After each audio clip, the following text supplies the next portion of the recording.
This is Prince John. He's often described as the lost prince because he was actually an uncle of the late Queen Elizabeth II, and yet basically nobody knows about him. He was born in 1905 and he was the youngest child born to King George V and his wife Queen Mary. Although born a happy and healthy baby, by the age of 4 his family had noticed that he was painfully slow in his learning. And it was during his 4th year that he suffered his first epileptic seizure.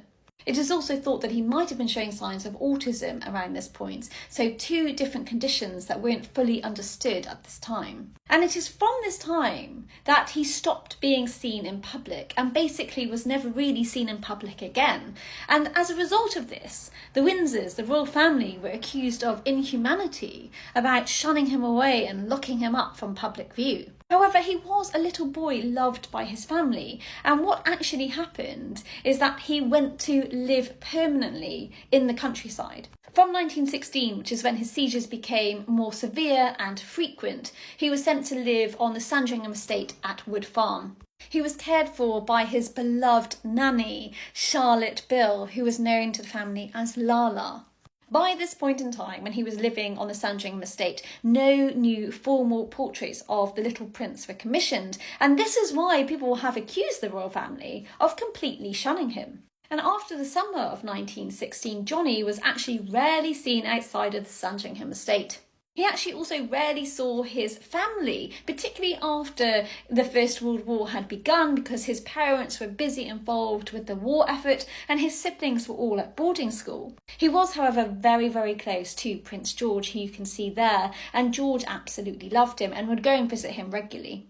So essentially, little Johnny lived in a perfect bubble away from the world. Here he is with his favourite darling Lala, and doesn't he look happy? He knew no different, and his grandmother, Queen Alexandra, set aside an area of the gardens at Sandringham for him to go and work in, and this was apparently his greatest delight. And his mother, Queen Mary, asked some of the local children to go and play with him on regular play dates so he didn't feel that he wasn't having enough interaction with people his own age. That was actually quite a bold step for Queen Mary, because it was not royal protocol to go out into the countryside and ask normal children to go and play with royal children. Sadly though, his seizures became more and more intense as he grew up, and physicians actually said that it's unlikely that he was going to reach adulthood.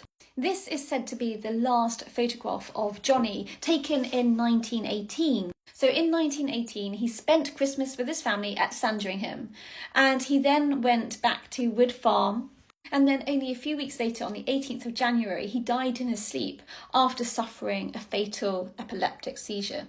He was only 13 years old.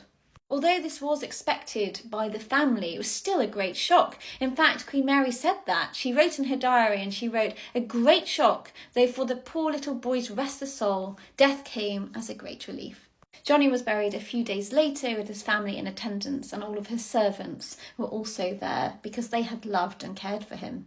After little Johnny's death, the Windsors rarely talked about him in public. This led to many critics accusing them of inhumanity towards little Johnny, saying that they just wanted him out of the way and that probably his death meant that they were no longer embarrassed.